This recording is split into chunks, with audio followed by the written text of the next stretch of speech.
Hi, my name is Matthew Kelly. I am now in grade 3.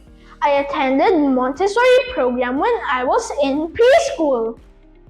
I remember my teacher discussed the 7 continents of the world, solar system, and even volcanoes. There's also the life cycle of the frog. How interesting, right? We would also sing a birthday song to the birthday celebrant. Montessori has helped me to become interested in cooking. I'm proud to say I can prepare different kinds of food. When I was 5 years old, I could count up to thousands.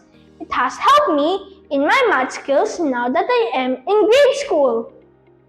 The best memory I had was my kind and loving teachers who told us different kinds of interesting stories, which made me love books even more.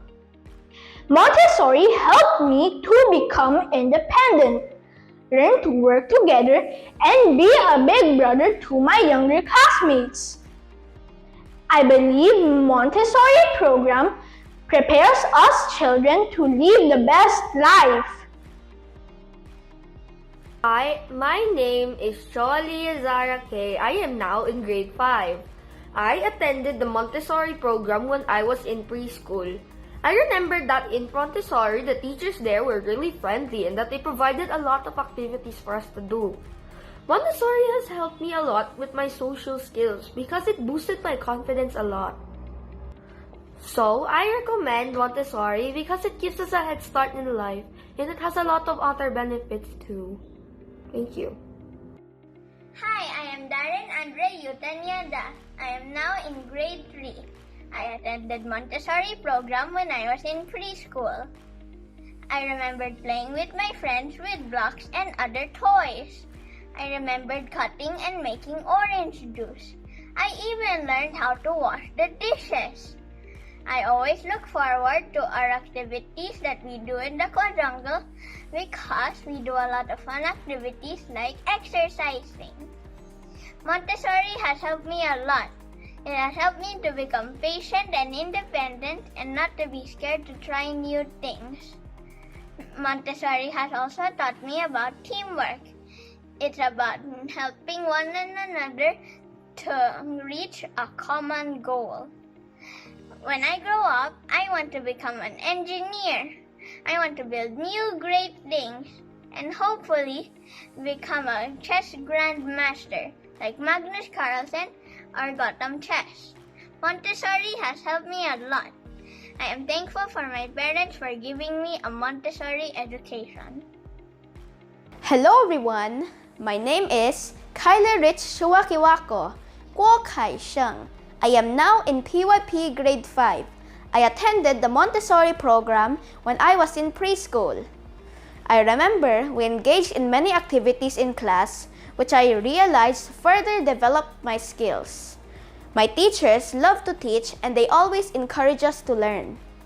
我在蒙特梭利中班时，经过老师的指导，我初次参加唱歌比赛。从此就开始了我的歌唱之旅，至今获得3次冠军了。除了音乐，自幼在蒙特梭利，我们时常画画，美劳方面也培养出我们的创作能力。因此，我几次参加国内以及国外的画画比赛，并有幸拿到了几次不错的成绩。Ako'y nagpapasalamat sa aking mga guro sa Montessori na humubog at nagmulat sa akin mula sa aking pagkabata. Sila ang nagbigay ng lakas ng loob sa akin upang mas mapaunlad ko ang aking talento. My communication and social abilities, which are the very fundamental qualities I require in PYP, have strengthened thanks to Montessori.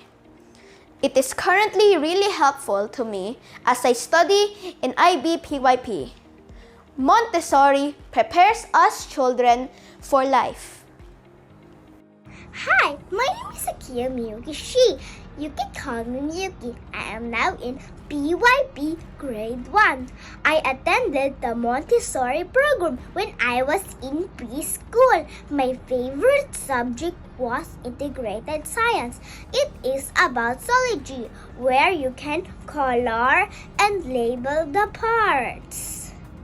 I also enjoy the pink tower and the painting activities too. Thank you, Montessori, for the fun and learning experience. Bye! 你好，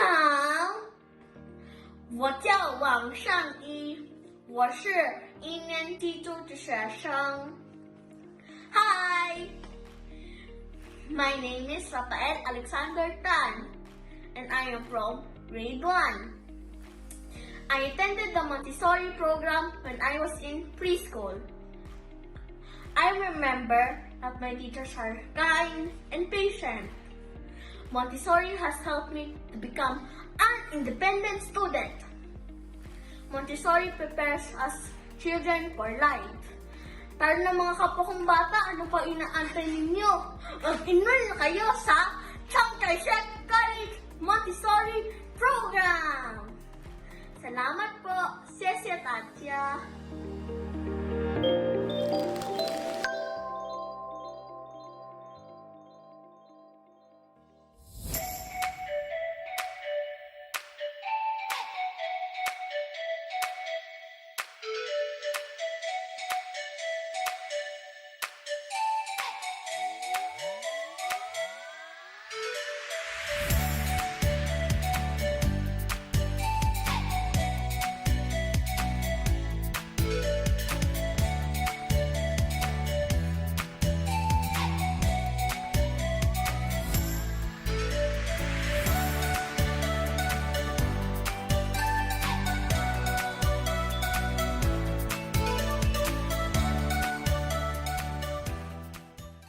Okay, good evening, everyone.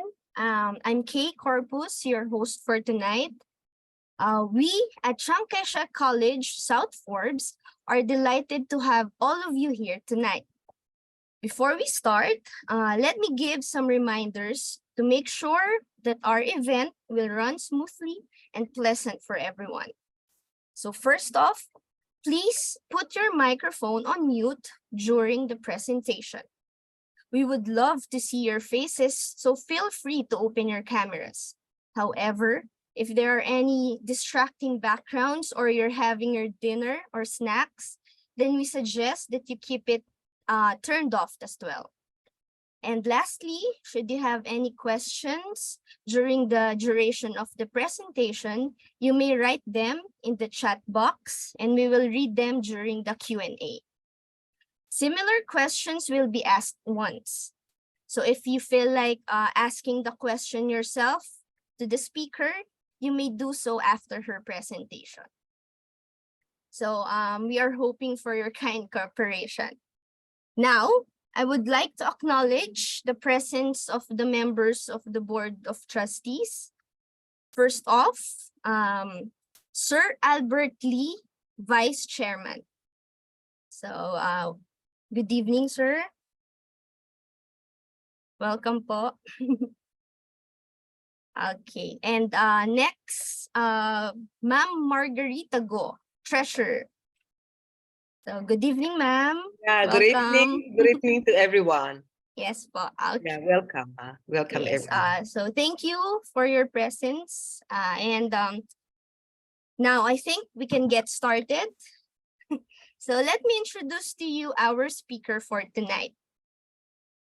Michelle Rose Olgasan, or Teacher Mitch, as she is fondly called by her students, both young children and adults, is our Montessori director for our new campus in South Forbes, Silang, Cavite. Prior to her appointment, she was the consultant for the CKS College main campus preschool department for almost 4 years.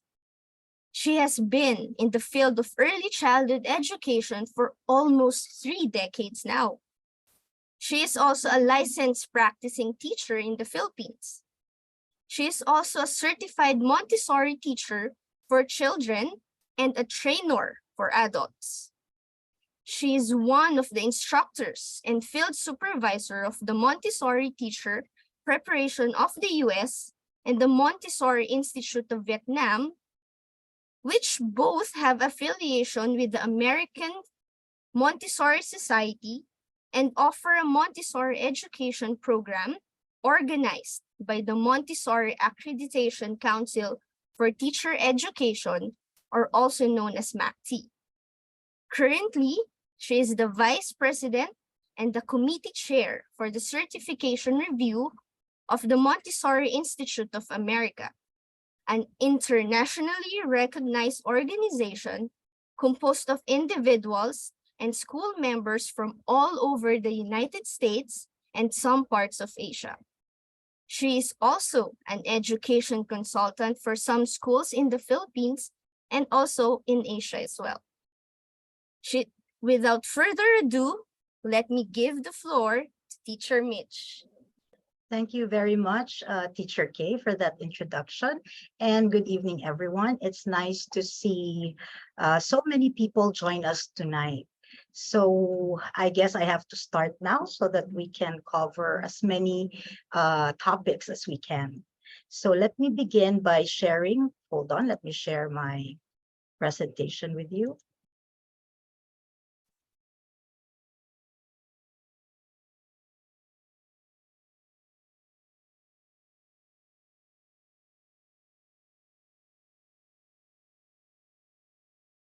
Right. So I hope, Teacher Kay, can you see my presentation? Yes, ma'am. Okay, thank you very much. So let's start. So what are we going to talk about today? We are going to talk about the Montessori method. And I've looked at the number of people who are here with us today. I believe many are parents. Parents maybe of children who are within the age range of 0 to 3 and 3 to 6 years old. Maybe you're looking for a school or you're wanting to know more about the Montessori method. I also see some teachers here. So maybe some of the things that I will be talking today will be something that you've heard before. And I do hope that you do get something new out of this webinar tonight, right? So first up, the word Montessori. Well, some people think that Montessori, the Montessori word is synonymous to the word kindergarten. Not many know that Montessori, the word Montessori is actually coming from the name of the person who started this method. In case you didn't know, this is Dr. Maria Montessori, the one that you see on your screen. So it's just right that before we learn about her method, let's learn a little more about this person. Now, there are many exciting parts in Dr. Maria Montessori's life, but I will not cover all of them. I will only talk about a little about her childhood and all the way to how the method was spread out all over the world. So here, the two people that you see on the screen are her parents. He is Alessandro and Renilde, and they are from Chiaravalle, Italy. So she was born in August 31, 1870.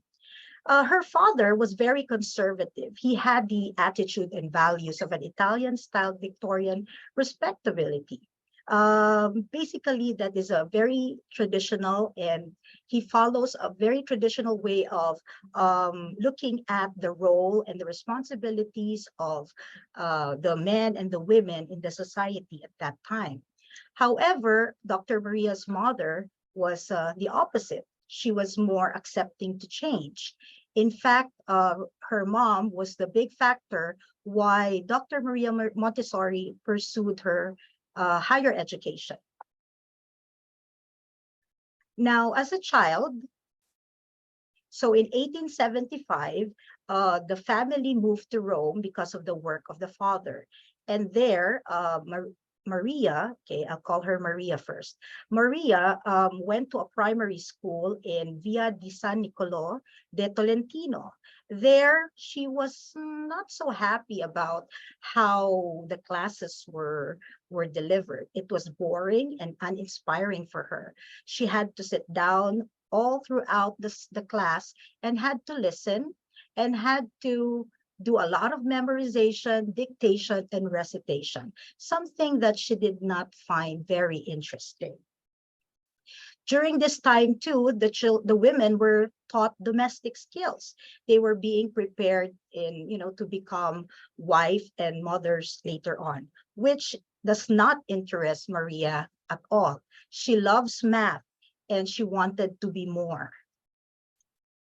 So in 1883, okay, she attended, because she wants to be more, she doesn't want to just, learn domestic skills. She attended the secondary school at Regia Scuola Tecnica Michelangelo Buonarroti. There she learned Italian, arithmetic, accounting, and science, among other subjects.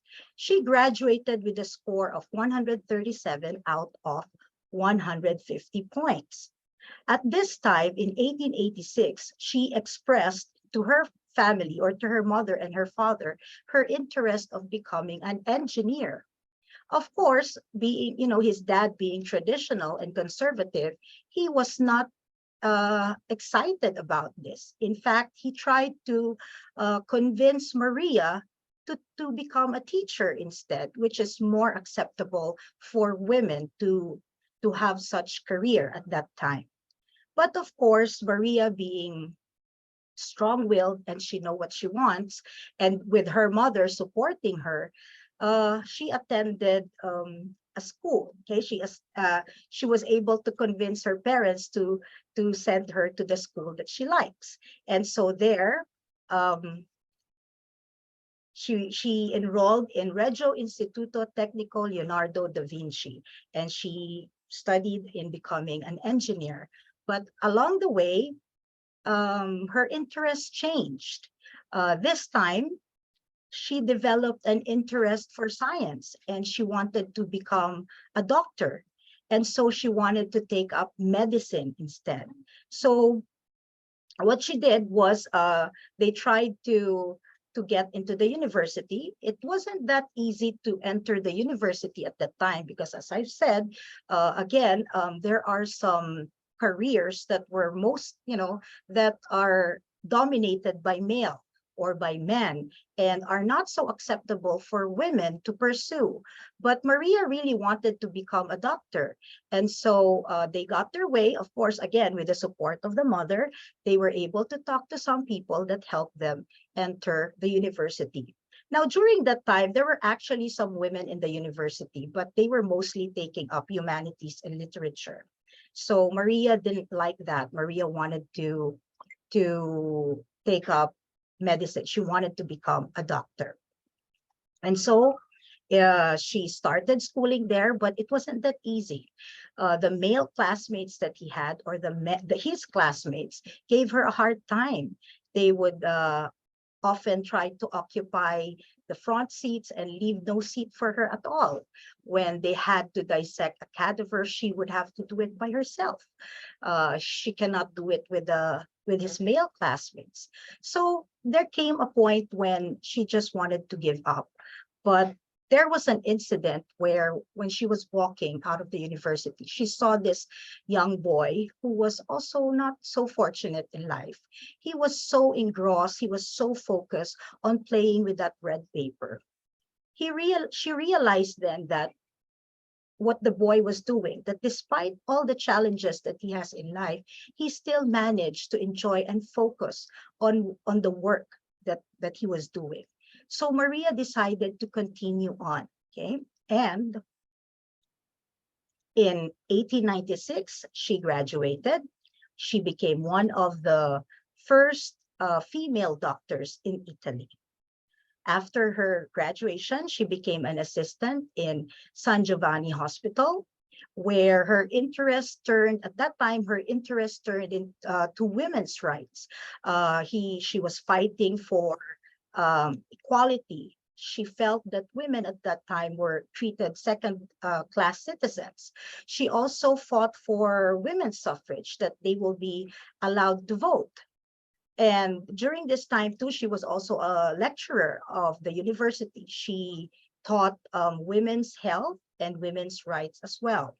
Now, she was always in the newspaper during that time.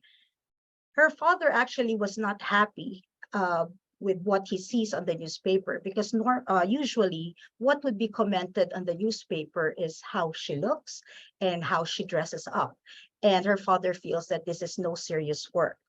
And so from that then on, Maria decided to do more serious work. Okay, and she stopped from being seen in the newspapers and went on doing more serious work, so that she will no longer be labeled for her beauty and for her femininity.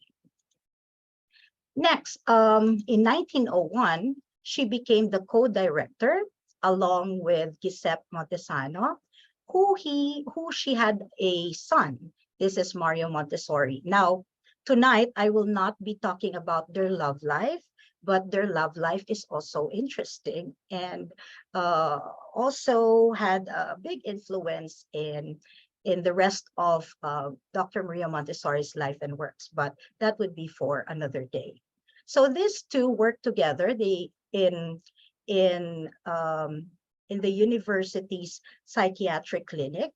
And when Dr. Maria Montessori went to that clinic, she was appalled by what she saw. The people and the children were doing there. The children who were there were actually children with learning disabilities. But at that time, they were considered idiots, or they were called idiots. So she felt terrible, horrified that the children were just left to do nothing there. It's like people became hopeless about them already. The nurses there would get angry, because when the food is served to the children would like throw it, and they would start picking the rice on the floor, and they find this very distracting. But for Dr. Maria Montessori, she saw it differently. She felt that there was a lack of stimulation. That's why the children were trying to find something to do or something to keep them busy. So that was the reason why they were doing this. She also feel that there's something that has to be done, that these children should be given at least human dignity. So she helped these children. She worked with these children. She taught them to care for themselves. She gave them dignity for themselves, so that they will look forward to waking up in the morning, and they will gain self-confidence, or at least appreciate that there are things that they can do for themselves. Now, secretly, Dr. Maria Montessori made these children take this Italian state education test. This is actually a test given to normal children only, but that's why I said secretly, she had them take it, because otherwise, if the government knew that these children are special, then they wouldn't be allowed to take the test. But Dr. Maria Montessori just wanted to know how they would fare. And surprisingly, these children who were called idiots fared the same, and some even higher than those children who are considered normal or no disabilities at all. When people learned about this, they congratulated both Maria and Giuseppe, and everybody celebrated the success. However, for Maria Montessori, she felt that there must be a problem in the education system, because how is it possible that for children who are complete, who do not have any disabilities, could fare that way? They are just a par with the children who have disabilities. So she already had this notion that there is something that needs to be done with the education system at that time. And so Maria, at 31 years old, moved to studying education. She also enrolled in anthropology and psychology. She then was able to develop her theories in education. Now, in January 6, 1907, the first house of children, or the first casa, was opened, and this is called the Casa dei Bambini. The story behind this is that, well, actually, this isn't a school, okay? So she was invited to manage 50 wild and uncivilized children living in a housing in the slums in San Lorenzo. So this is like a housing building. And the people there, both the parents, need to work. And when the parents are at work, the children stay at home. And because there was nothing to do, they vandalized the building. And so the director of the building was not so happy about this. And so his idea was to keep these children in a room, okay, and so that they will not go around, similar to like a prison cell. So he thought of Dr. Maria Montessori. At that time, there was no budget for school. They didn't think of the children, okay? They just thought that, you know, somebody can take care of them in one room. No budget for school for the children. So at that time, Maria Montessori took the offer, okay, because she also wanted to apply her theories with normal children.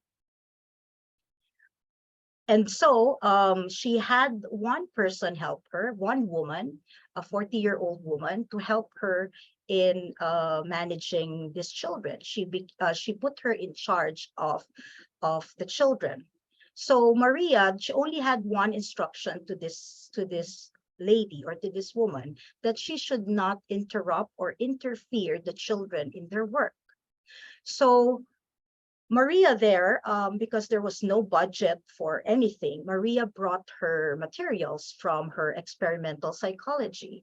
And these materials that she brought there are the materials that we now call, or we know as, sensorial materials, and the materials that we use for the exercises in the practical life activities. So these were the materials that were inside that prison, no, sorry, inside of that room. Okay, and so the children were allowed to work. As I've said earlier, Maria just observed them, and she made sure that the other woman, or the other person, the other adult in the room, will not interfere. Okay, she would be preparing the environment, but then she would not interfere as the children work. So there, what was different, because suddenly the children who used to vandalize the place, there's a sudden, there's suddenly, I mean, slowly, little by little, there was a change in them. There was a transformation in them. They started to be more busy. They started to do purposeful work. And at that time, what Maria could see is that because of the change in the environment in that room was beautiful. The walls were painted white. There was also greenery. There was a green plot of grass outside the building. And she saw that the children are more enticed to work. Okay, the material, the things that they were working on are things that they can manipulate by themselves. They became very busy. When left alone, Maria said, when left alone, the children began to work with concentration, and they suddenly changed. It was noticeable. So from being timid and wild, they became sociable and communicative. And you could see that the children were happy and joyous in what they were doing. 6 months later, the parents could see, actually before the 6th month, they could see the big change in their children. They, as I've said earlier, they were no longer wild. They love order. At home, they would help put things in proper place. They would even, their parents would hang clothes in the window, and the children would tell their parents to put flowers by the window instead of their clothes. So they became lovers of beauty and order. And so the parents could see this transformation. And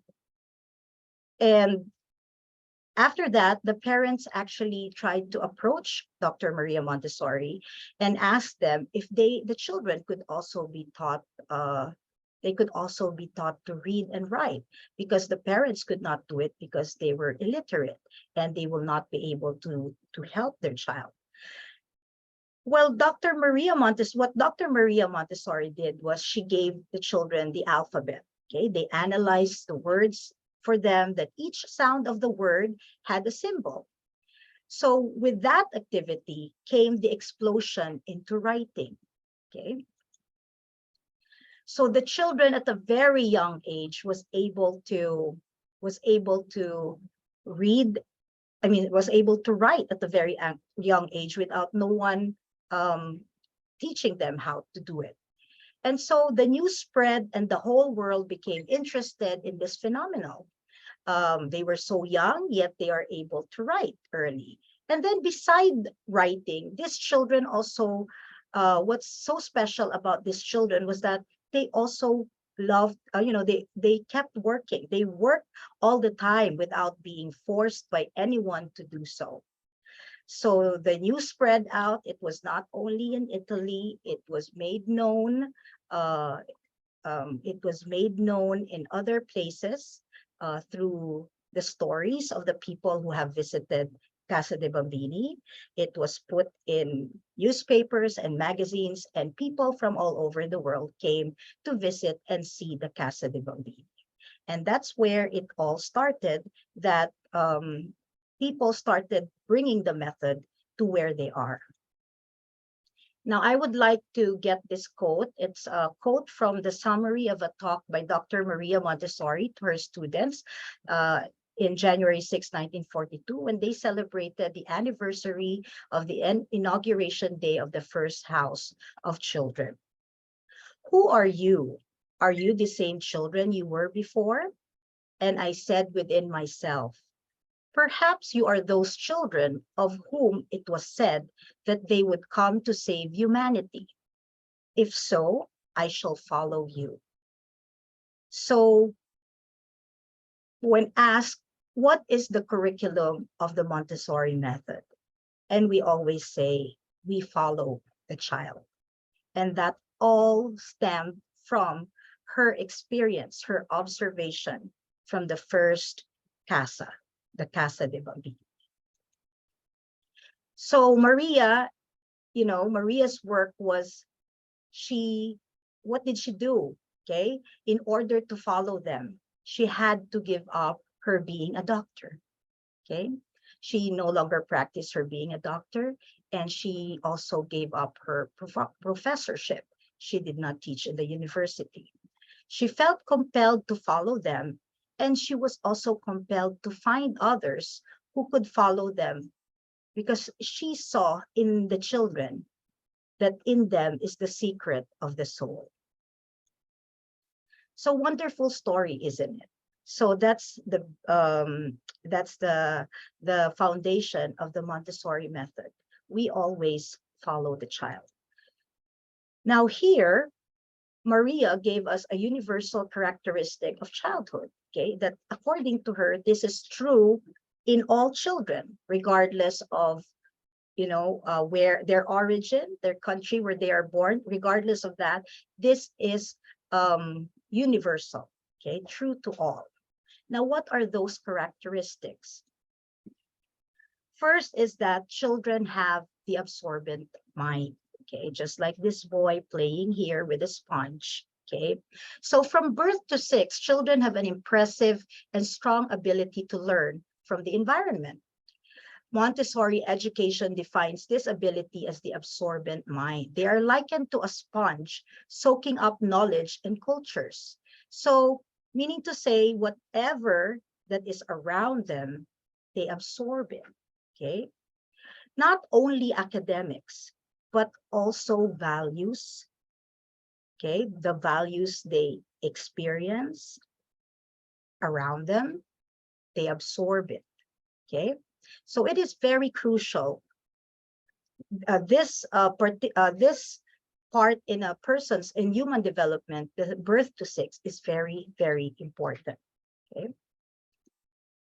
So there are 2 stages Okay, according to Dr. Maria Montessori, the absorbent mind has two substages. The first one is the unconscious mind, and these are the children who are from birth to 3. Unconscious, meaning to say they learn without even knowing that they are learning, or it just happens. For example, because they just absorb. They absorb everything around them. So for example, this baby, you were not born that you can already speak. Okay, you did not, you did not come out from your mother's womb walking. There is okay, hold on. I think we have someone who is okay. There you go. So so these children, how do they learn to speak? Okay, they start by exploring their environment. They hear different sounds. They look at the mouth of the adult or the person who is caring for them. They watch you talk. That's why it's very important that the very young age, okay, especially birth to 3, because they just take in. So you have to be able to give a lot to them. Okay, give those stimulation needed for them to be able to develop these faculties that they will need later on. So you have to allow them to hear you talk. They cannot be sleeping all the time. Otherwise, if they are always sleeping, what will they see in their environment if they're always asleep? You have to talk to them. It's not enough that you just turn on the TV and think that they are learning from it or they are being entertained by it, especially when they have not learned how to speak yet. They will need to see your mouth, how your mouth moves, how you create that sound. They start with practicing those faculties to speak, and then later on they start to bubble, they start to imitate, they learn by mimicking. So they need to be with you, they need to be with the adult, if not, as much as possible, the parents. They need to be with you because they need to see the environment where you live. Okay, so that's how they form schema of the things around them. That's how they form those ideas. So allow them to move. You cannot be carrying them the whole time. How will their muscles for walking be able to develop if you're always carrying them? So all of this are done in the unconscious mind. They just learn it as they do it. So when we limit them, because we are afraid that they might get, they might have an accident, then actually we become a hindrance to their development. They need to learn to use their hands and their feet, because that's just how you develop those muscles there. You have to use them. Okay. Next, we have the conscious mind.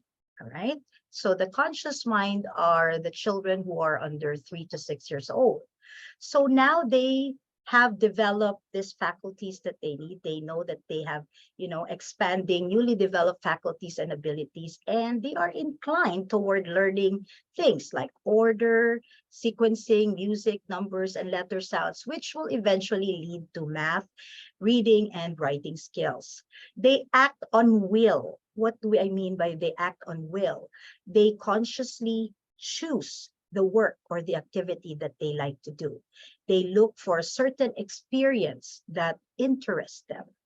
That is why you now hear them say no, they disagree if they don't want to do it. Okay. They are also strong on independence. They want you to show them how to do such work so that they will be able to do it by themselves.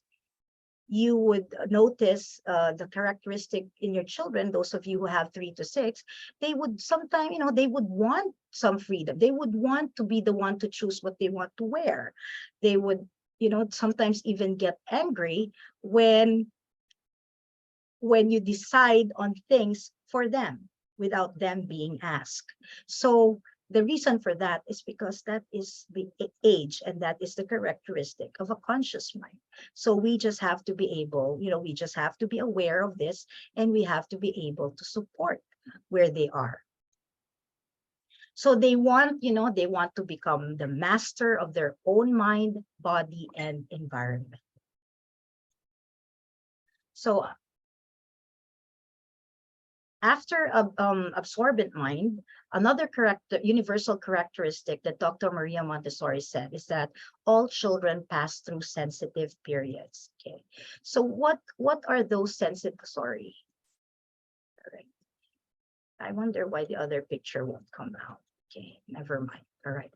So all children pass through sensitive periods. So it's like a critical time during human development when the child is biologically ready and receptive to acquiring a specific skill. So here are some skills, and it's like more of like a window of opportunity. Some would term it as a window of opportunity. We're not saying that when you're past the age already of the sensitive period, that you cannot learn that skill anymore. Of course you can. It's just that it wouldn't be that as easy as when they are sensitive to it. When we say sensitive, the interest is there. Okay, the faculties, okay, are ready, and the interest is there as well. So when you are interested in doing something, like us adults, when we are interested in doing something or we want to learn something, we are able to acquire it fast compared to when your boss assigns you to a certain task to learn it and you don't like it. It makes you have a lot of excuses. Okay, you come up with a lot of difficulties. It's the same idea here. So when the child is in that sensitive period, we have to jump on it. We need to make sure that our environment is ready for this sensitivity, for this particular skill. So let's just go through let's just go through the skills. We have the language from birth to 6 years old. Now, if you start your children young, they can learn many languages. Earlier, for those of you who saw the testimonial, our children could speak English, Chinese, Filipino. It's not impossible. In fact, they can even learn more than that. I do remember when I was working with the toddlers, I have this toddler who his mom was Russian, his dad was Chinese, and then in school we spoke to him in English, and the nanny spoke to him in Filipino.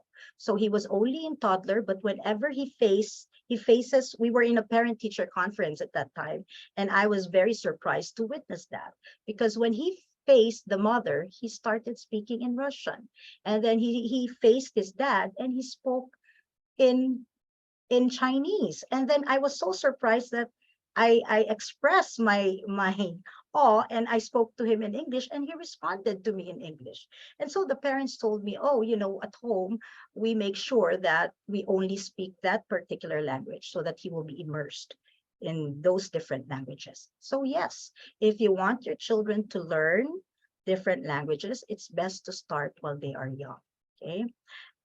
Like for me, I plan to learn Mandarin, but I don't know if I'll be able to learn it as fast as these children who are in their sensitive period for language.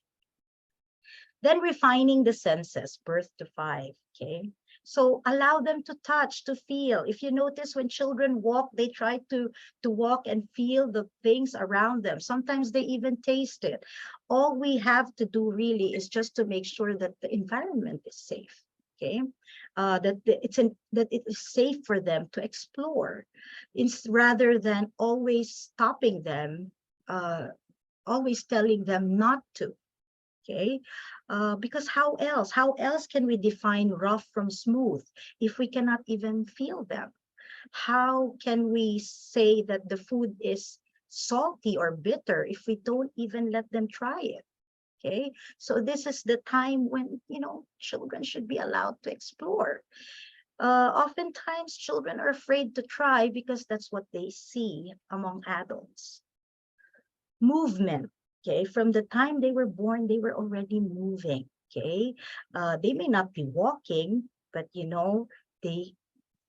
cannot move in that sense like walking, but they can move. They can move their fingers, they can move their eyes, they can turn their heads, and eventually with this movement, as you allow them to be free, okay, instead of being the one to sit, let them sit, wait until they are ready to sit down.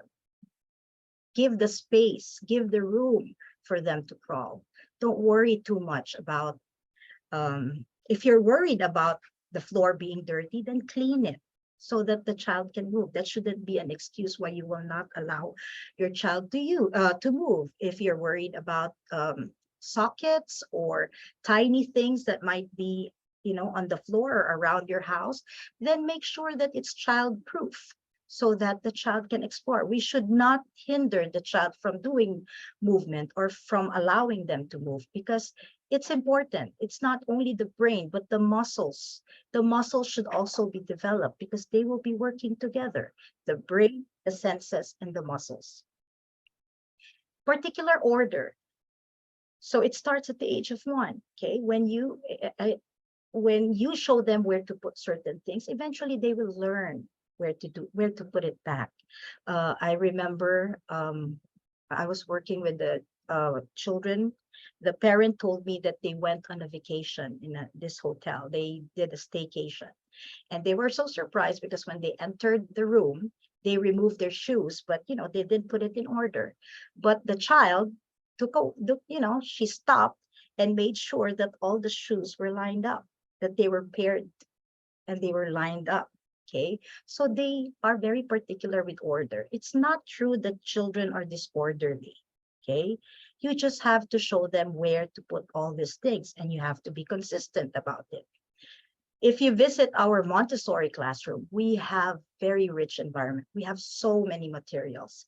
And imagine if children did not love order, everything in the classroom will be misplaced. But no, they actually know where to put them back.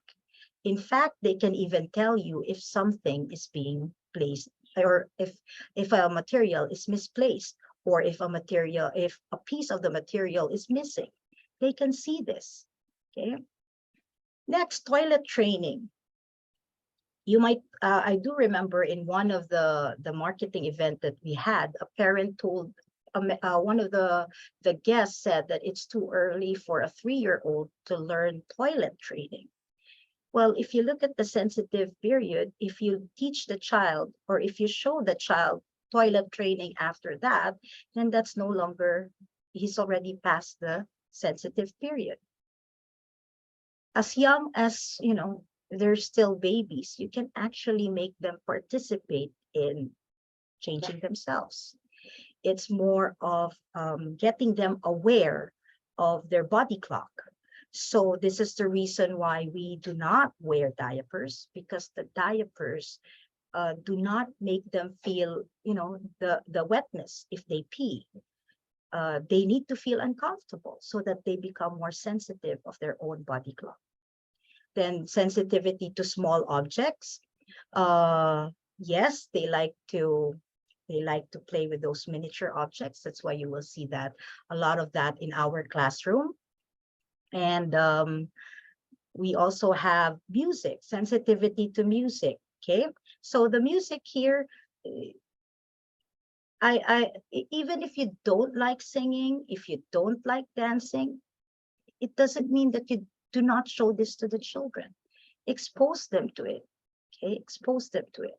Grace and courtesy. Grace and courtesy is it's a work that we show to the children to help them learn appropriate behavior. Okay, just like in our classroom, I mean, all children come from different families and we may have different practices, but in our classroom, we show what are the appropriate behavior to do. For example, maybe at home, they do not know how to wait for their turn. They, if they scream or they shout, everything is given to them right away. But in our school, we don't do that. Okay, they have to learn to wait. So they are shown how to do this. What do you do when someone is still using it? Or how do we walk in the classroom? You might say walking, you have to show that, how to walk in the classroom.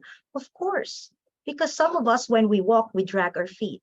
Some of us, when we walk, we make noise. We make clacking noise. But in our classroom, we try to walk with no sound so that we do not disrupt our friends. So grace and courtesy helps them learn how to socialize or how to behave appropriately.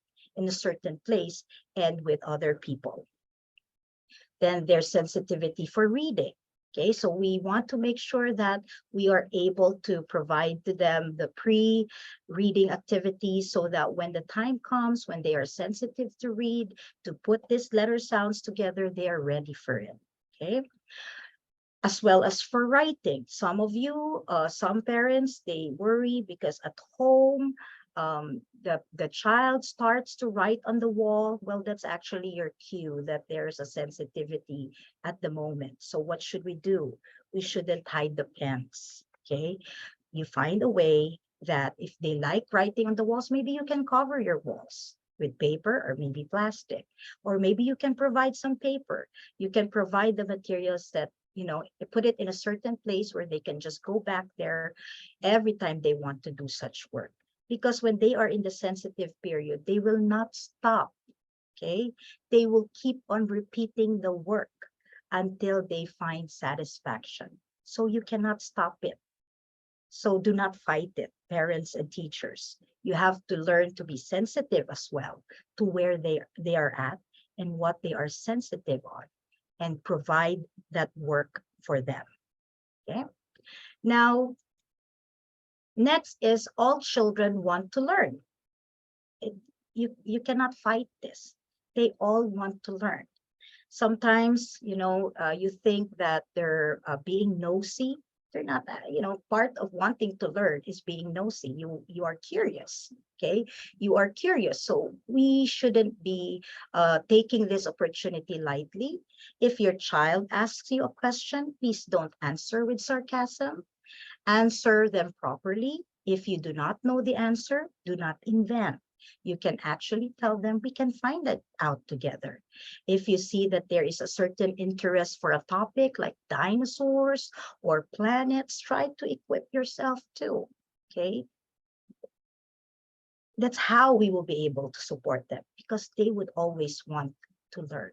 But the moment you shut them down, then maybe, we destroy something that is very important for them to have, their initiative to learn. You just have to remember that even if children want to learn, they do not learn at the same time, okay? They are very unique. Each one is unique. Even if they're brothers and sisters, they belong to the same mother and father. If they are twins, it's still the same. They are unique. They cannot be the same.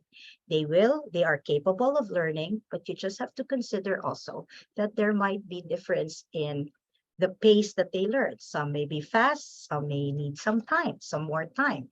You should also consider differences in interest, okay? So it cannot be that the teacher imposed on what the children should learn. That's why in the Montessori method, we follow the child. We cannot impose on what we want. We have to listen, we have to observe so that we would know how we can cultivate this love for learning. And always allow the child to repeat the work. Repetition will lead to mastery. So if you do not allow the children to go back to the work, let's say painting. Oh, it's going to be a waste of paint. That's so expensive. Do not paint anymore. There's a limitation. Allow them to repeat until they reach certain, part where they say, I've mastered it. I'm done with it. Okay. Finally, I can do it. Okay. Their own aha moment. All children learn through play and work, okay? So the activities that children occupy themselves in school are work, but they probably look very much like play to you, right? So to Montessori, the words are synonymous. Play is your child's work simply because it is the means by which they learn. When they are playing, they are so engrossed, they are so focused, and a lot of things are happening. So play is actually work. In our classrooms, in the Montessori classroom, we say work. All children passes through several stages. So here, as I've said earlier, the child does not speak right away. They start with certain stages. They start by listening to different sound, observing your mouth, staring at you, okay, copying what you say. They bubble, and then bubbles. That's why when the children bubble, please do not baby talk them. Okay, this is the time when they need to hear you say the words properly so that they can copy it, they can imitate it. Although I do know that sometimes when they do those baby talks, we find it really cute. And so we tend to use those words as well. And instead of reinforcing the child to say the right word, we are actually reinforcing the baby talk, which doesn't really help. Okay, so from words, they learn to put group of words, and then they learn to speak in sentences. It is also the same with walking. Okay, they don't walk right out of their mother's womb. Of course not. Okay, I hope. I mean, I've never seen one. Okay, so they, from not being able to lift their head, they learn to lift their head. They learn to turn their bodies. They learn to crawl and slowly until they are able to walk. So there are certain stages that they pass through, and we have to respect this. Again, there are stages, but we cannot say that all children will be on the same at the same time all the time for these stages. Some may learn it faster, some may have to learn it or may need to have more time to learn it. So now the last one that one of the last characteristic that I will be showing is all children want to be independent. Okay, show them how to do it and never help a child who feels that they can succeed in this particular task. Okay, sometimes our being too helpful is actually teaching children helplessness. At home, allow them to feed themselves. They have hands. Let them use their hands. If you're worried about them getting messy, you can then wear a bib, or don't wear a beautiful shirt or a beautiful dress that you don't want to be messed up. But they have to go through the process of feeding themselves. There's so much in the hands, okay? If you do not let your children use their hands, do not be surprised if when they are already 5, they still cannot hold pencils or any writing tool, because those tiny fine motor skills, they were never given the chance to develop. Okay, let them walk, stop carrying them, don't hurry them up. Okay, their pace is very different from ours. Sometimes we do things for them because we are hurrying them up. We do not want to wait. Okay, we want to do it fast. Or sometimes you say that that's the reason why there's a yaya, because you want you want the yaya to serve the child. Okay, well, I know those are good intentions, but actually those are hindrance in your child's development. So I tell you now, birth to 6 is very critical. So please, they need all those exercises to help them become the man that they will be later on. Now, I would like to give a 10-minute break for everyone, and then we will continue this.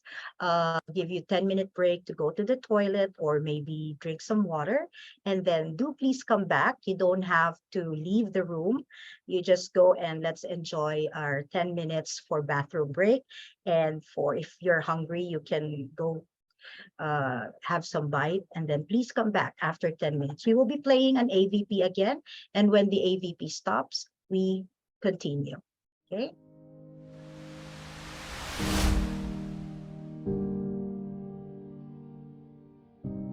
CKS College main campus is located in Tondo, Manila, and was established in 1939. We have been offering a premier English and Chinese curriculum for over 80 years now.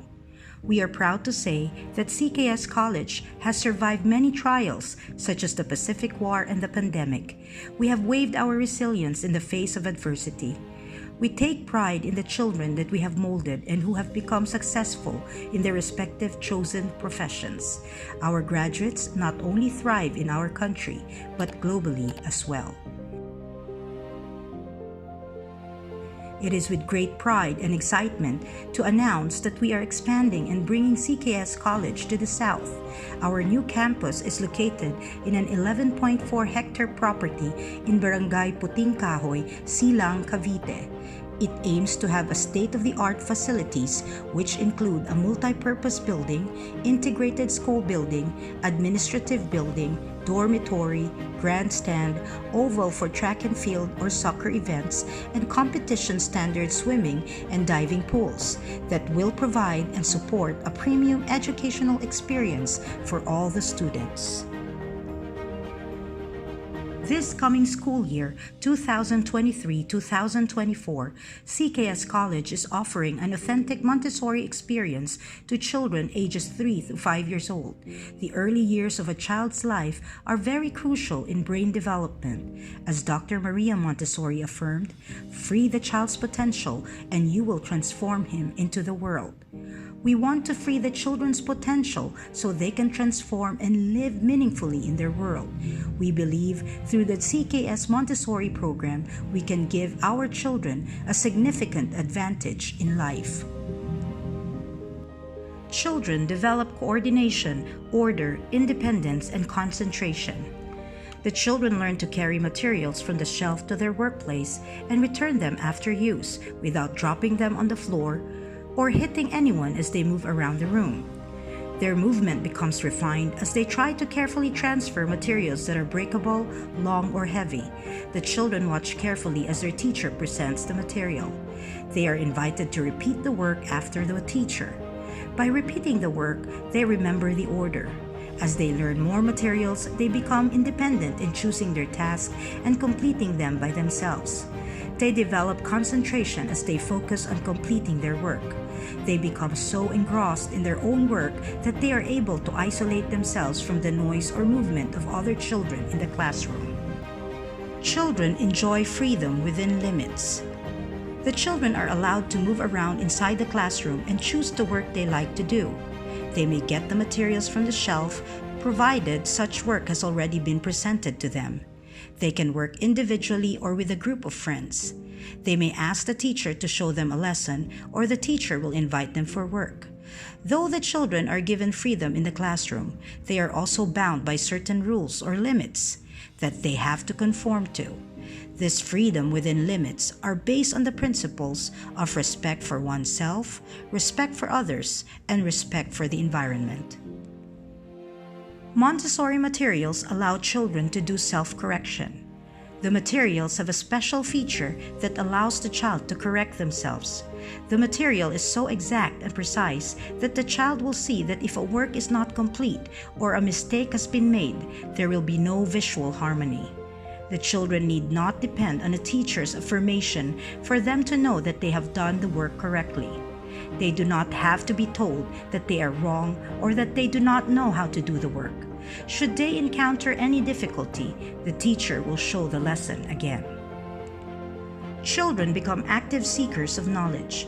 With the rich environment they are in, with the freedom they have to follow their interests and capabilities, and with teachers that observe and respect their individuality, the children will surely have the confidence to explore and seek information about their wonders.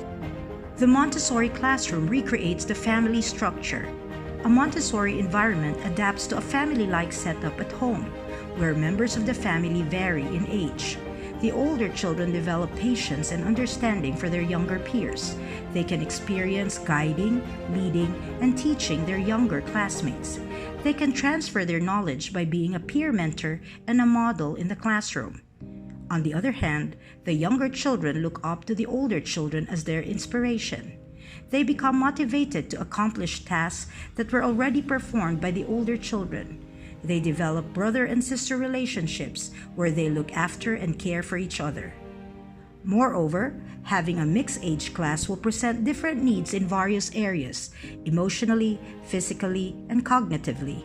The teachers and the students will be able to work together and help each other in supporting all these needs.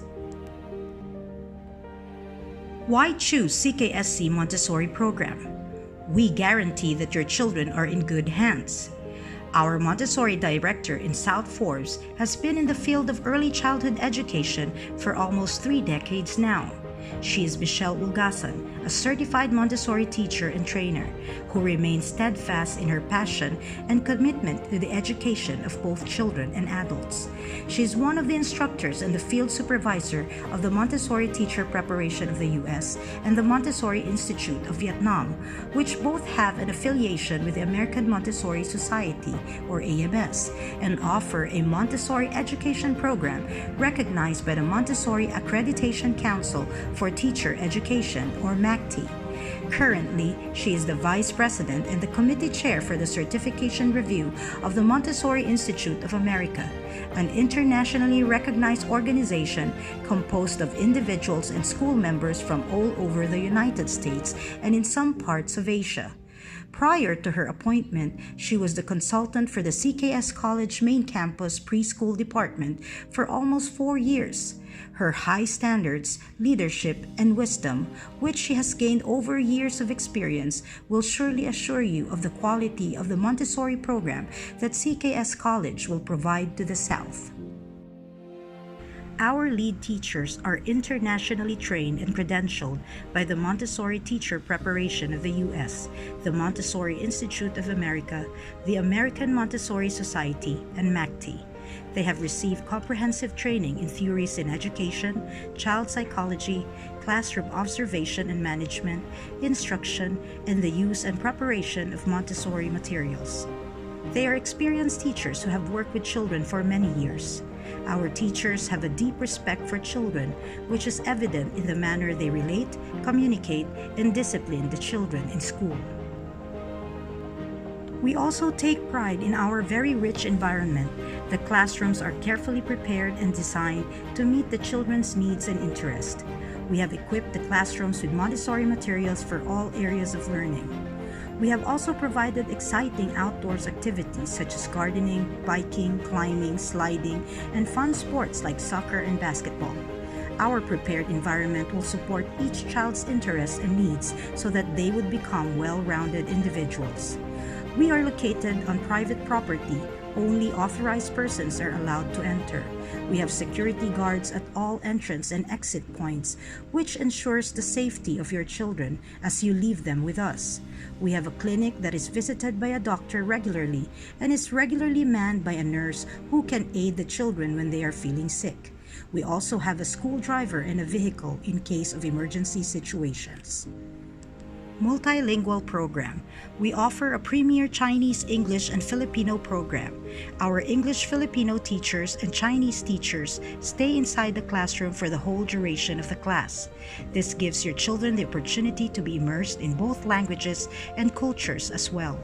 As they interact with each other in school, they are compelled to use the language spoken by the teacher they are speaking with. They not only learn to speak, read, and write these languages, but they also learn about their culture.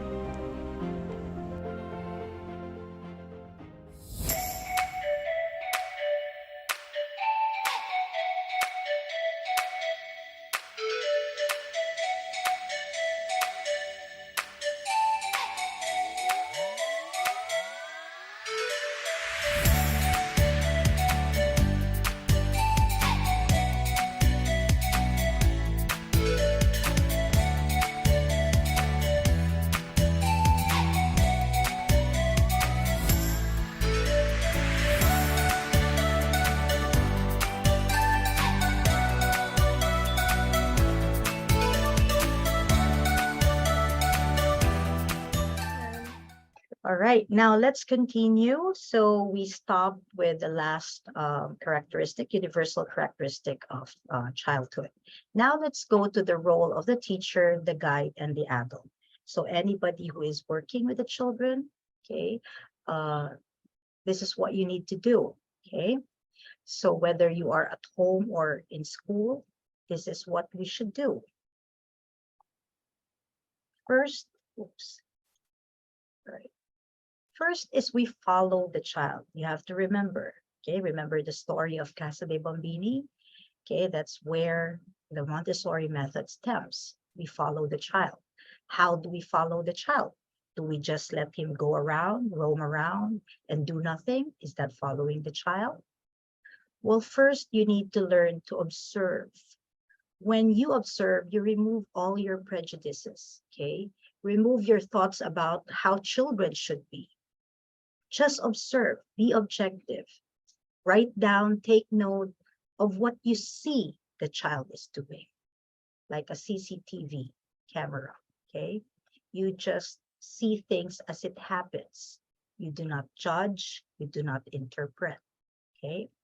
From your observation, try to understand where the child is coming from, what kind of interest the child is showing. If the child keeps on running in the room or in the house, keeps going up and down, jumping from your sofa down to the floor, then maybe he's sending you a message that he wants physical activities.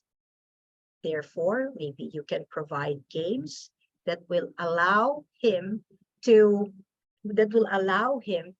release all of these energies, and maybe we'll give him some challenges. Okay, it is only by responding to what they are showing us that we say that we are following the child. So, for example, you want to show the children numbers, okay? But maybe they're not really interested with the symbols yet, but they like some other things. Then they like arts. Then why don't you buy a clay or a paint maybe? And maybe you can work on those, writing those symbols or creating those symbols, rather than really just showing them a flashcard and say, this is 1, this is 2, this is 3. So it's not really saying that we do not introduce the work to the child that is important to him, because there are also some skills that they need to learn, okay? However, when we introduce these things, we always have to take into consideration their own interest, okay? Where are they at the moment? You want them to learn to write, but are their hands ready? If you observe that when they hold something, it still slips on their hand. When you let them hold the pencil, they cannot even hold it tight. That's already telling you that his fine motor skills aren't ready yet. So follow the child. He is telling you where he is at and what he needs. So remove those things that you want as an adult for your child to know, because you feel that he should learn this, he should do this. Yes, but help him get there, okay? He is telling you how. He is revealing himself to you through the actions that he does. You just have to learn to observe. Now, for you teachers out there, we are sometimes more worried about what to teach that we forget actually to stop and observe. Believe me, you will benefit a lot when you just step back and watch the children work. You will know when you will be needed and where you will be needed. You don't have to be always very busy showing something to them.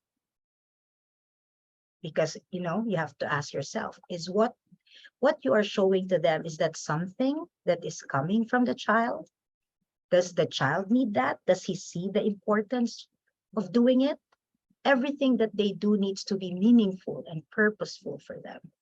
They want, at this stage, they want to be independent. They want to feel important, that they can share or impart something to their community, whether their community at home, their community in the classroom, or outside of the family. Next, so that is our work as a teacher or as a guide, or the parents. Learn to observe, okay? Put your hands behind you. When you observe, do not intervene as well. Do not interrupt. Remember the woman that was working with Dr. Maria Montessori in Casa de Bambini? She only had one instruction for her, not to interfere when the children are working. So try to do the same, okay? Hold yourself. Keep your hands behind you so that you will not touch their work. We are so tempted every time the child does a work and it's not put correctly or done correctly, we rearrange it. Sometimes when we don't see the artwork beautiful, we add something to it. It is subconsciously, okay? It is like telling the child that they're no good, that their work is no good, okay? Or they are not capable of doing, because you're changing it, okay? So think about that. That's the first thing that you need to do. Step back and observe with no prejudices. Next role that you have is you prepare the environment. If you observe the children sincerely, okay, and you've really observed them carefully, and you have, you are aware about the characteristics that they have during their period of having this absorbent mind, and you are aware of the sensitive periods, then those are the things that will guide you in preparing the environment.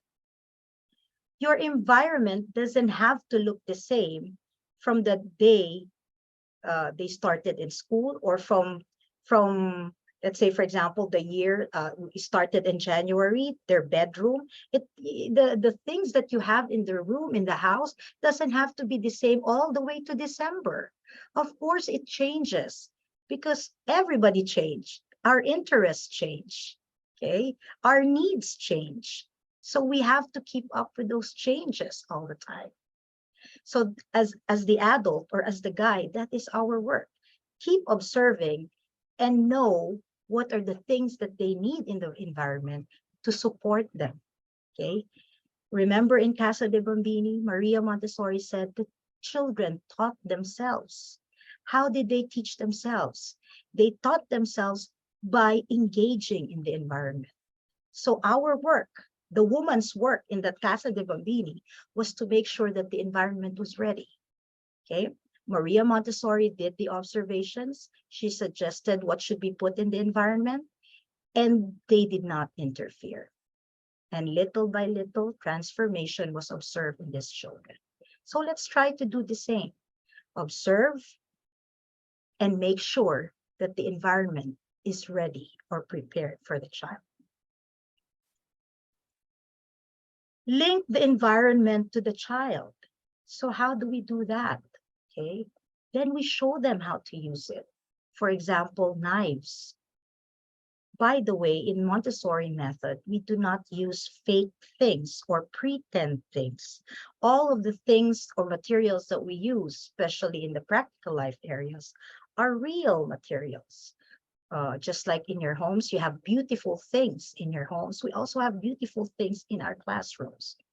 You use real knife for cutting, right? So therefore, we also introduce real knife for cutting. We use, you hardly see, or we don't even use plastic cups for children, but we use breakable glass because, when they drop these glasses, it breaks. And they see that they need to be more careful when they move. It helps them refine their movement and their coordination. They become more careful. So before you let them use these materials, you actually need to show it to them. You need to show them where to find it, how to use it, how to clean it up, and how to put it back. And they should always see these materials in the same place. So that's how you do it. That's how you link them to the environment. Once you have shown them the work, let them be. Let them work on it. And then observe again. If you see some difficulty or confusion, you can ask them if they need any help. Do not conclude or do not assume that when they pause, it means they do not know. Ask if you are needed. If you are needed, then find out where are you needed. Then that's the only time that you offer help. Okay, allow them to repeat it. Don't hide these things. Okay, so if there's something that you do not want your children to have their hands on it, then don't put it in a place where they can reach it. Because basically everything that is within their reach, they will try to touch it. They will try to hold it, carry it, explore, try to discover what it can do. So if it's too important, too expensive, too beautiful to be touched by the children, keep it where it cannot be reached. Okay. So another role is setting limits or boundaries to the freedom. So we do say we follow the child. And another word that is very popular in the Montessori method is freedom. We give children freedom. We give them freedom to move. Okay. That's why our classroom, they're not asked to sit down only from the time they entered until the time they go home. No, if they feel like working on the chair, sitting on the chair, they sit there. If they feel like working on the floor, they can work on the floor. If they feel like walking, they can walk. They are free to move. We do not tell them to just sit down the whole time. Next is freedom of choice. That's why all of the materials in the classroom are within their reach. The only rule there is that you can choose any work that has already been shown to you, meaning to say it has been linked. You've been linked to that material already so that you would know how to use it properly. Next, freedom of time. We don't departmentalize the time. We don't say that from 9 to 9:30, we will only be doing language. From 9:30 to 10 o'clock, we will only be doing math. No, freedom of time. We value uniqueness in the child. Do you know that sometimes when the child enters in our class, the first chosen work that they have is to eat snacks. And we don't take that against them. Why? Well, maybe because some of them, maybe they didn't get the chance to grab snacks or breakfast. Or maybe they're just hungry. Okay. So we give them the freedom of time. Remember the will? Okay, at the 3 to 6, the will, they have, they consciously choose the work that they like to experience and they like to learn. So we have to give them this freedom of time. Freedom to repeat. So when all this works, all these materials are in the shelf, okay, for as long as the teacher sees that this material is still something that the children needs, then it stays there. If it's no longer, of interest to the children, then the teacher keeps this material and it will be brought out again, maybe the following year, okay? So they can repeat anytime. We don't tell them that they can only use paint once a day. We don't give restriction. If they need to repeat, then let them repeat. If they want to do more than one math problem, that's all right. If the only thing that they will do during the day is solve math problem, that's all right, because they have the sensitivity period for it, the sensitive period for it. And we don't want to miss the chance. Okay? Freedom to communicate. I cannot imagine adults telling the children to be quiet the whole time or not to talk. Okay, we're human beings. We're made to communicate. We cannot be quiet the whole time. Maybe what you can say is to learn to speak softly. So children in our classroom, yes, they do communicate. They communicate in small groups or sometimes with just a friend, or sometimes they communicate to a teacher. But they learn to use speaking voice or voice that is, when we say soft voice, these are speaking voice used inside the classroom. When we are outside, then we can use our loud voice. They are able to communicate. They are all given the chance to express themselves, to express their ideas. Whether they disagree or agree, they can express it, right? We even have this one corner in our classroom, which we call the Peace Rose Corner. So whenever the children have disagreement, they go to that corner. And whoever is holding that rose gets to say his sentiments or his feelings about, why he got angry or why he didn't like what the other child did. After expressing, letting it out, this rose is given to the child he's talking to, and this other child gets his turn to express himself. Maybe it will help them solve the conflict, or maybe not. But the purpose there is that they learn how to express themselves in an appropriate way without having to hurt each other or harm each other. Freedom to make mistakes. You see, what's wonderful about the materials, the Montessori materials, are that they are self-correcting. So actually, you don't really have to tell the children that they made a mistake. They will discover it themselves because there either they see some visual disharmony in the material, or maybe a certain part will not fit. Okay, so maybe that's why they will not they will see that they have to repeat it, or they have to figure out where there is a mistake. Okay, I think we have someone who is unmuted. Maybe my co-host can find out who it is and mute them, please. Right.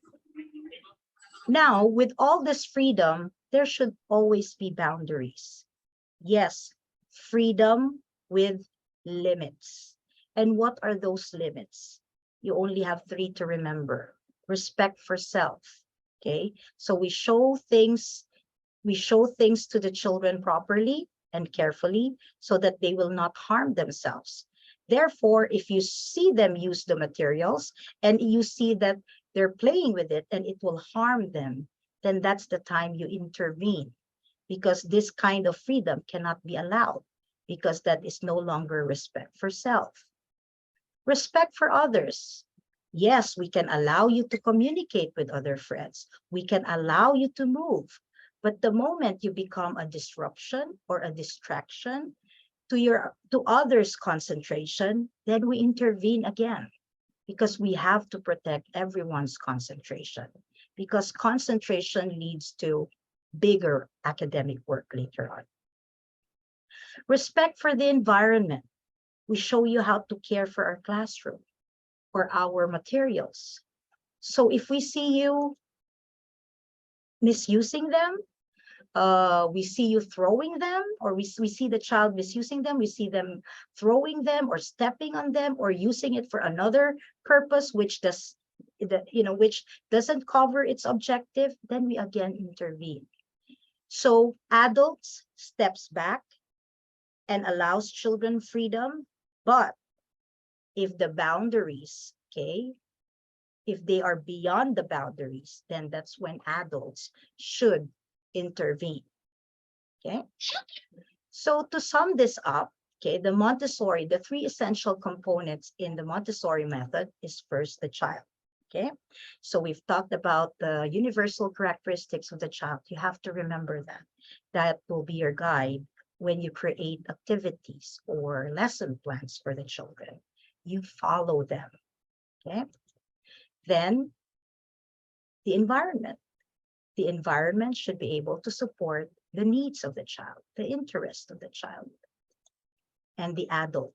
Okay, so the child teaches himself through the environment.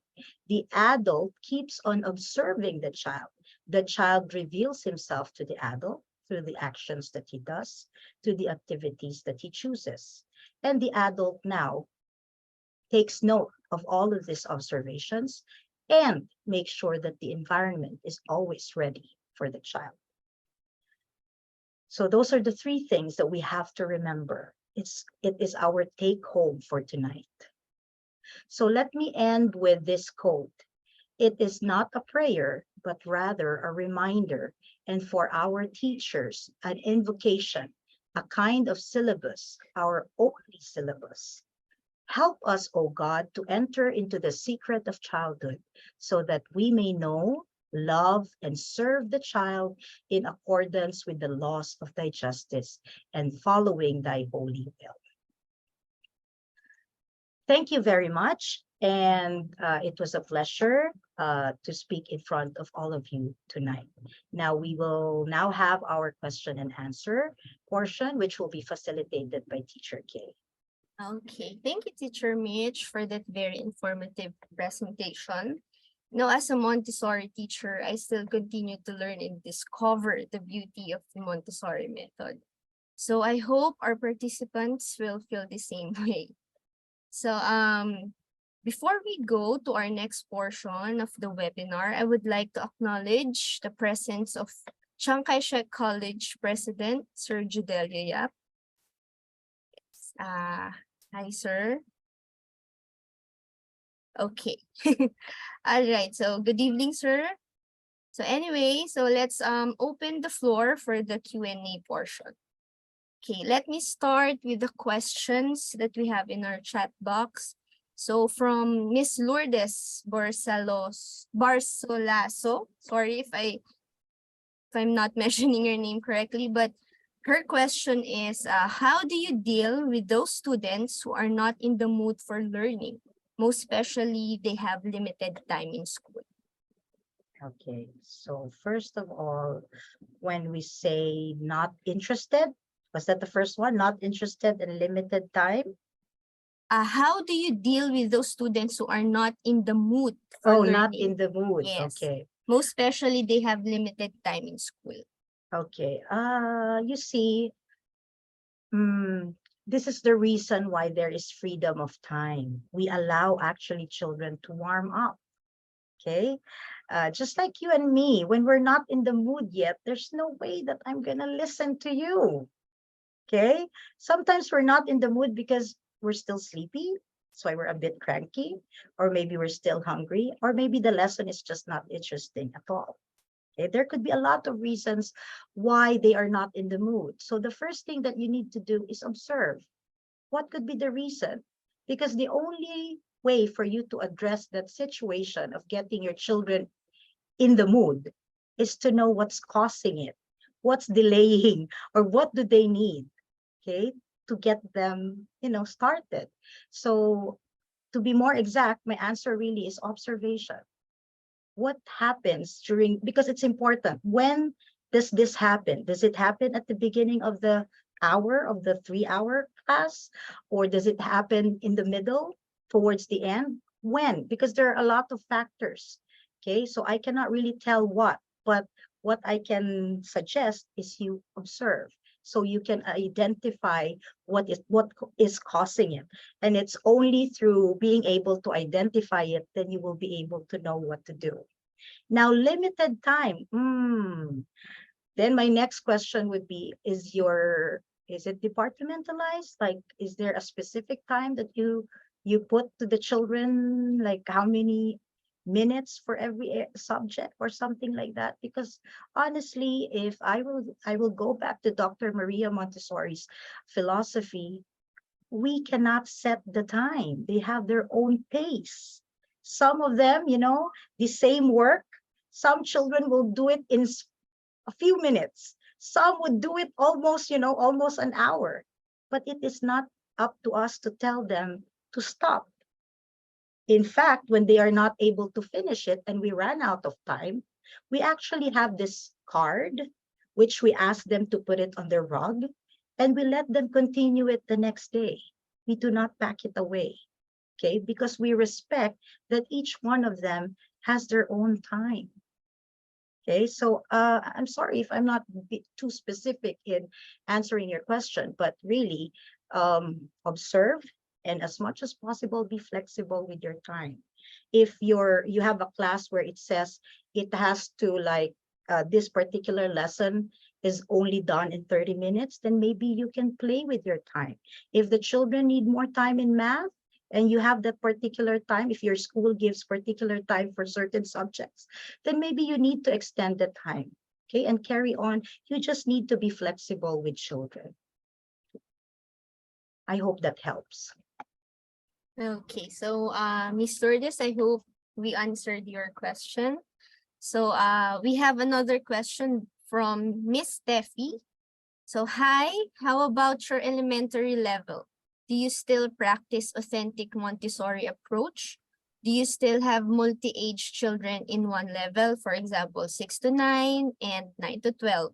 So she's asking this because they're in the elementary level, because this will be the vital for their child's school continuation, as they're currently in a nearby school with an elementary level. Okay. Well, if you're specifically asking about Chiang Kai-shek College, our Montessori is only for 3 to 6. So we do not offer Montessori program for the elementary. But in South Forbes, we offer the IB PYP program. Okay, it is different. It's different from Montessori, but they both show respect. Okay, they also in a way follow the child because they allow the children to express their interests, and their skills are being developed based on the interest that they show and the strengths in academics that they show. So it's a different program, which maybe if you're interested, you can come and visit us so I can have someone from the IB program talk to you about that. Okay, thank you. So, Ma'am Steffi, I hope we answered your question. Teacher Mitch, we have another question from the chat box. It's from Miss Jennifer Sun. How, excuse me, how do you deal with parents who think that their child is not learning because their expectations are met, are not met, especially since most of us grew up with a very traditional background? Okay. The first thing, actually, I'm thinking you're a teacher, okay, to ask this question. So as a teacher, and I speak from my experience, okay, Jennifer, this is not something that I'm just, thinking now out of the blue, but this is something that I do.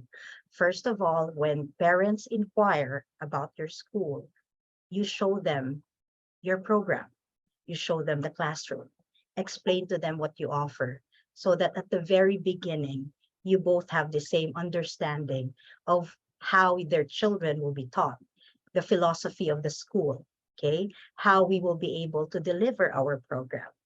Then second is have an open communication with them, have some transparency, let them know what their child is doing now. Do not wait for a parent-teacher conference to happen, which oftentimes happen once or twice in a year. Don't wait for that. Grab every opportunity that you have, that you see the parents. Don't wait for, if you see some problem, don't wait for it to become big before you let them know. Okay? Whether it's good or bad, keep the communication with them. Trust me, if you build a relationship with the parents, they will not go against you because they will see you as a partner and not a foe. Okay?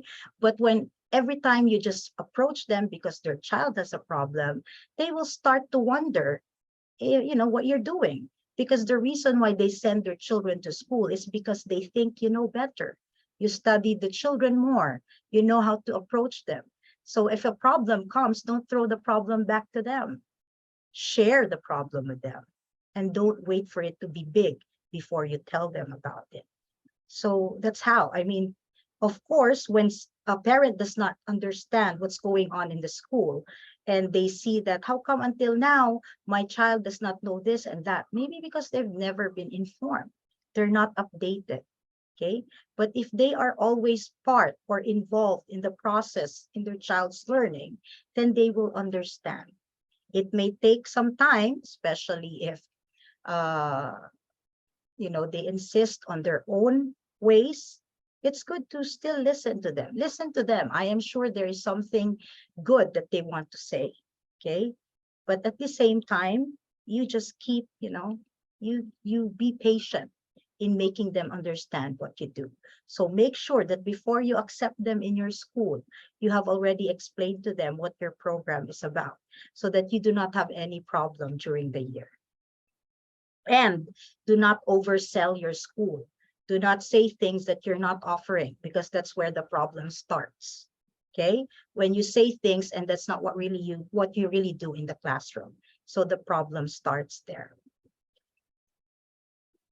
Okay, thank you, Teacher Mitch. So I hope we answered your question as well, Miss Jennifer. Now we have another question from Leo Kuyo. I've read that Montessori method is beneficial for children with Down syndrome. The American Montessori Society practices inclusivity by welcoming children with Down syndrome in their classrooms.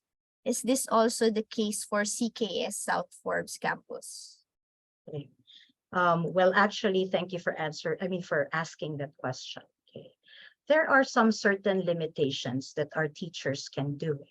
So we do not discriminate children with special needs, not just children with Down syndrome, but other needs, special needs children.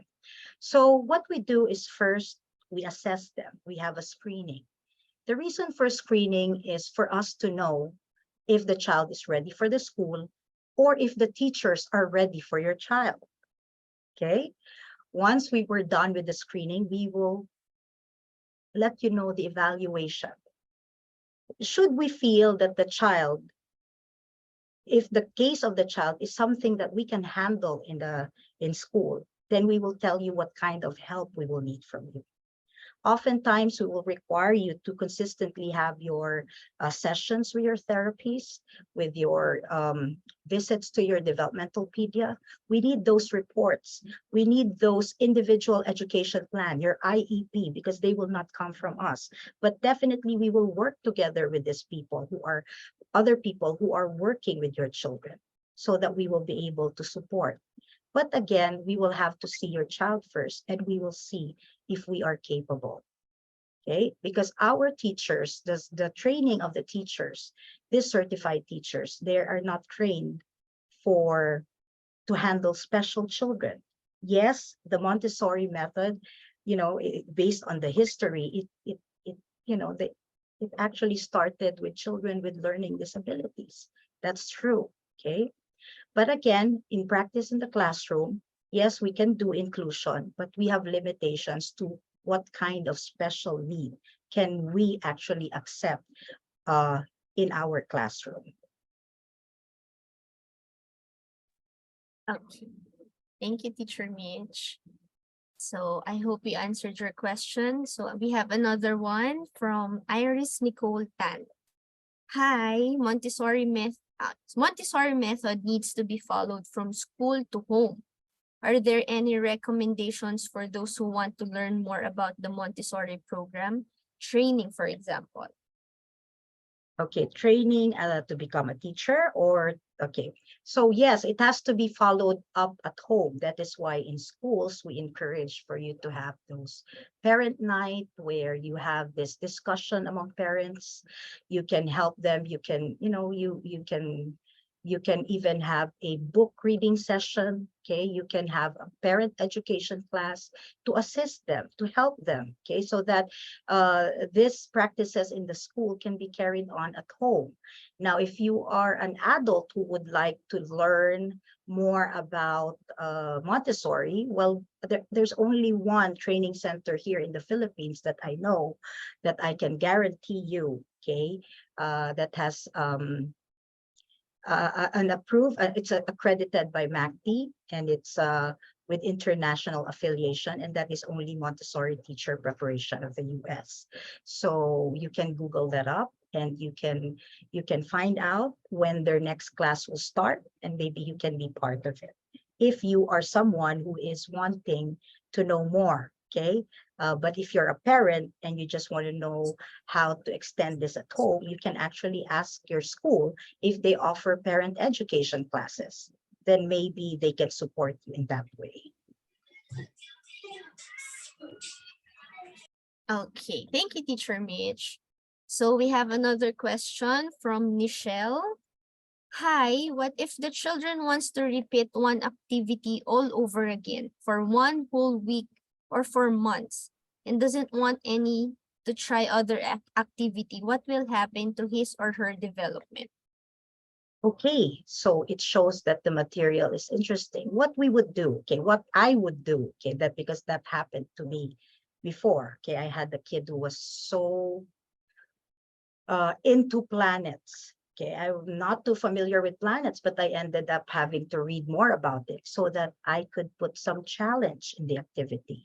Okay, he likes to keep on talking about planets. I started using the planets for counting, doing maths. We started using the planet for spelling, for composition. I don't have to stop him from doing his interest. But what you can do is create variations.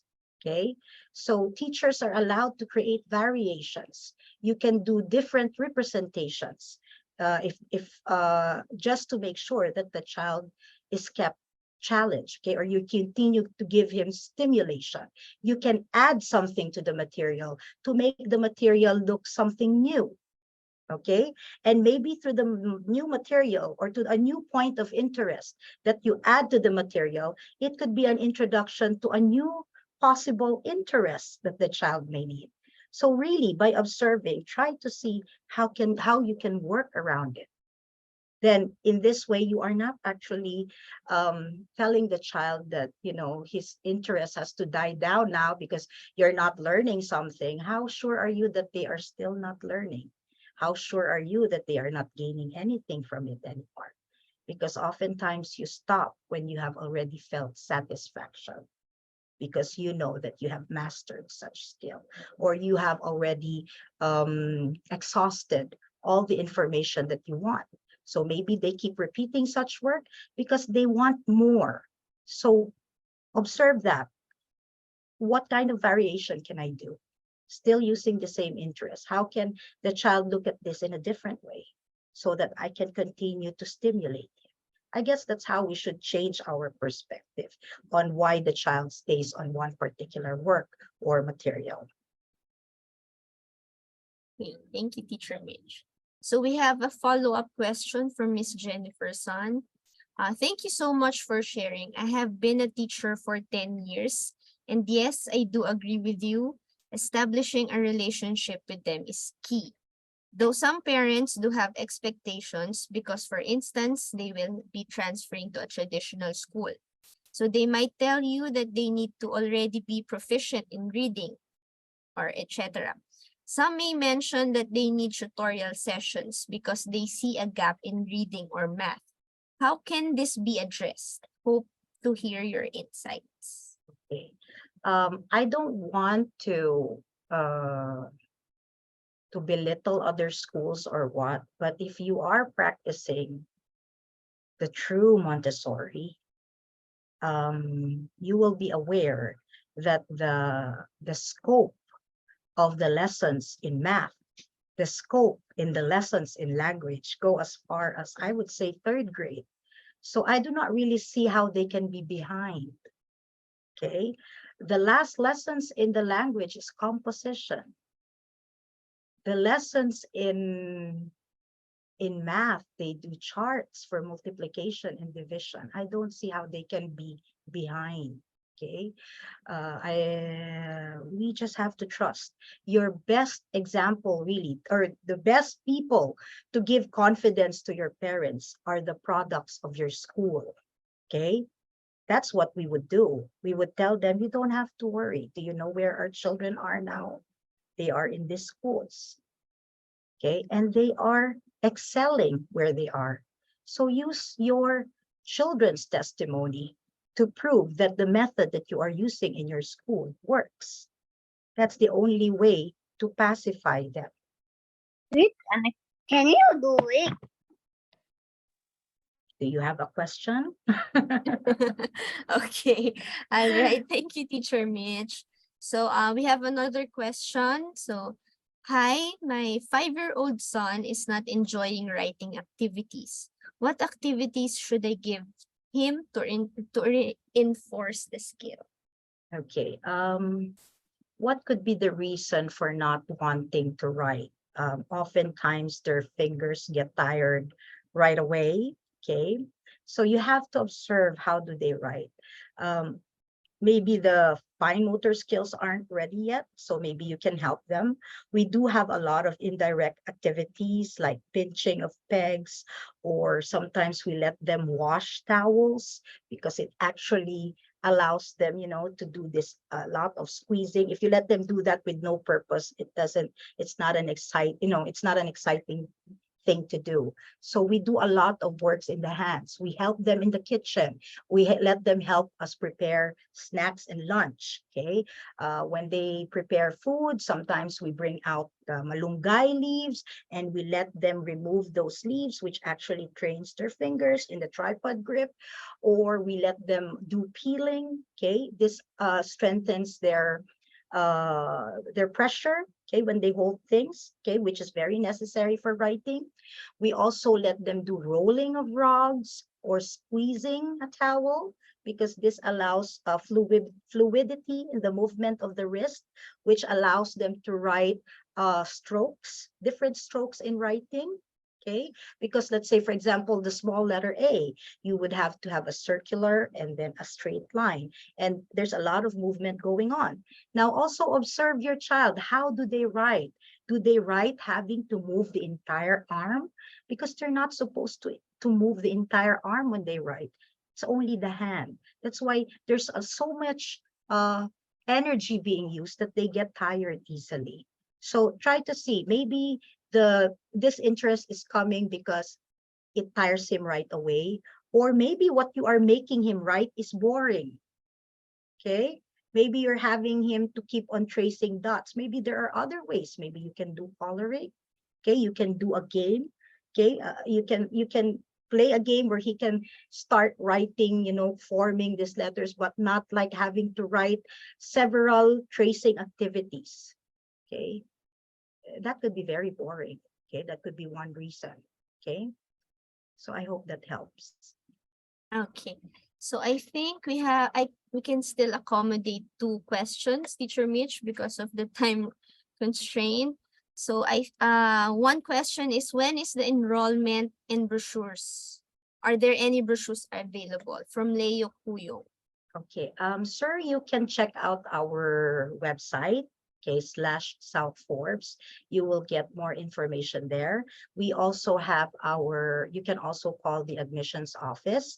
They can give you more information that you will need regarding the program offered in South Forbes and in the main campus. So for those of you who are residing near Silang, Cavite, if you want to come and visit us, please do so. Just give us a call and we promise you to be there and give you a tour. While for those who are around Manila, in Tondo, Manila, we also have our main campus, who is also offering a high fidelity Montessori program. You might want to check it out as well. Okay, thank you, Teacher Mitch. So we are down to our last question. So, hi, my son is 2 years old. What are the preparations do I need to do before I enroll him for the Montessori class? Thank you in advance. Okay. From Kim. Okay. If you're asking about preparation for him to be in the 3 to 6 classroom, because there's also a Montessori class for toddlers, okay? But if you're asking about how do you prepare him for a 3 to 6 classroom, then one thing that we consider is the child should be toilet trained, or at least the child can tell us if he needs to go to the toilet and we bring him there. We can teach him later on how to clean up after himself, but at least he'll be able to verbalize it.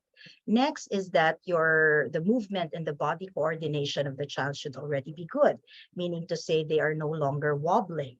Because you see, we have, as I've mentioned earlier, we use real objects in the classroom. We use breakable glasses. We use sharp knives. We use all of these things. So we want to make sure that the child is able to walk straight with a tray of materials on his hands. So those are the only things. We do not require any knowledge with regards to counting or reading. No, the rest will follow. We'll follow him. We just need to make sure that he's physically ready to be in the 3 to 6 classroom. Okay, thank you, Teacher Mitch. So we hope that we were able to answer all your queries. But for those who still have questions, you can email admission@cks.edu.ph if you have more questions. Or if you can also visit our website. It's already in the chat box. It's www.cks.edu.ph/southforbes. So again, thank you, Teacher Mitch. Thank you, Teacher Kay. For your very informative discussion about Montessori method.